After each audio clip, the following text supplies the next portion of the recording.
예, 유류세 인하가 시작된 지 이제 뭐 열흘 가까이 돼 가고 있죠.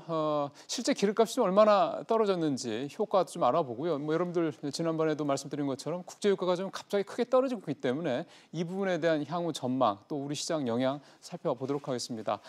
오늘 도움 말씀 위해서 에너지경제연구원의 이달석 선임연구위원 전화 연결돼 있습니다. 위원님 안녕하십니까?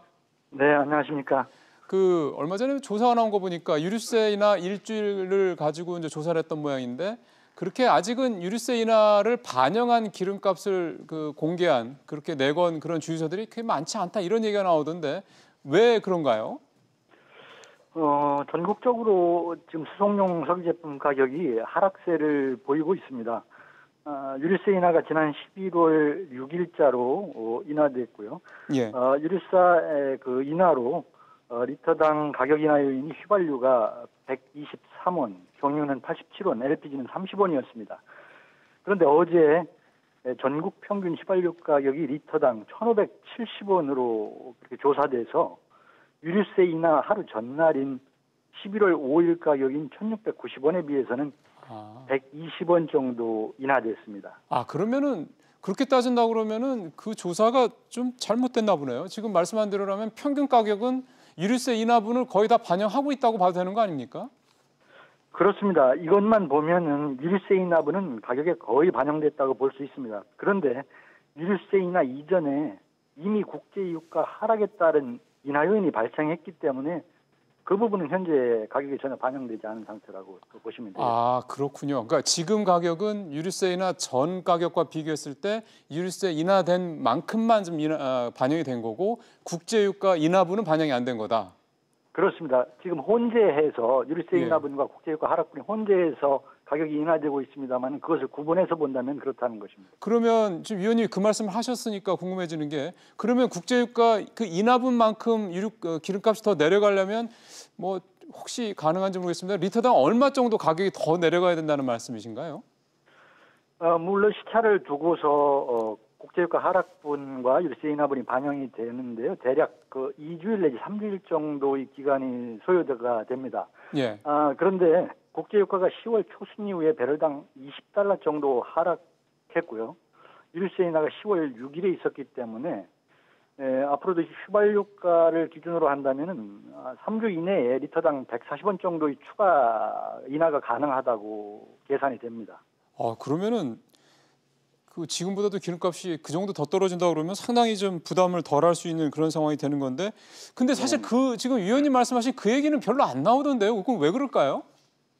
정확하게 조사하는 기관이 한국석유공사이고 석유공사의 조사 자료가 지금 페트로넷 또는 오피넷이라고 하는 그 사이트에 다 올라와 있습니다. 그렇군요. 알겠습니다. 그건 뭐 이제 말씀하신 대로 이게 좀 나온 거니까 이제 앞으로 뭐 이제 관련 부서라든가 이런 데서 좀 챙기겠죠.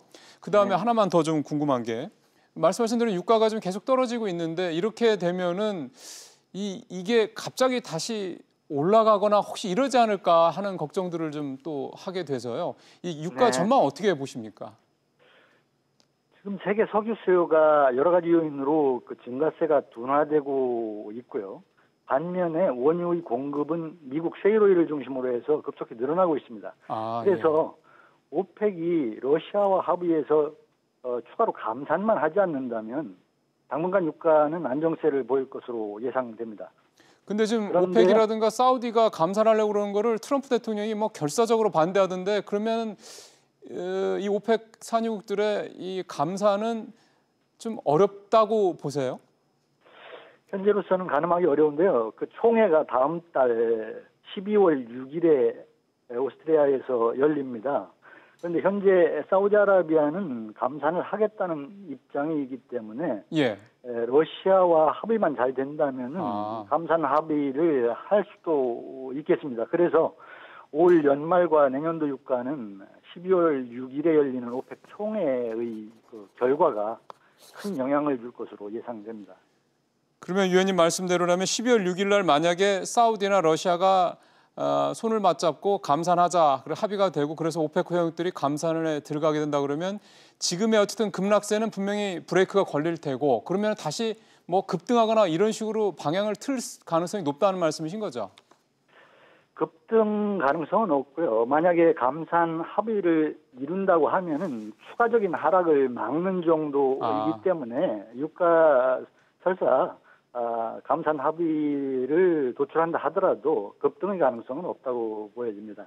그러면 그 뭐 설사 감산에 들어간다 해도 또 우리 저 국민들께서 또 이러다 기름값 또 오르는 거 아니냐는 걱정은 그렇게까지는 많이 안 하셔도 되겠네요. 그렇습니다. 추가 인하분이 없다는 정도이지 그렇죠. 다시 급등세로 돌아서지는 않을 것으로 예상됩니다. 알겠습니다, 의원님. 오늘 쉬운 편안한 설명 잘 들었습니다. 고맙습니다. 네, 감사합니다. 지금까지 에너지경제연구원 이달석 선임연구위원과 얘기 나눠봤습니다.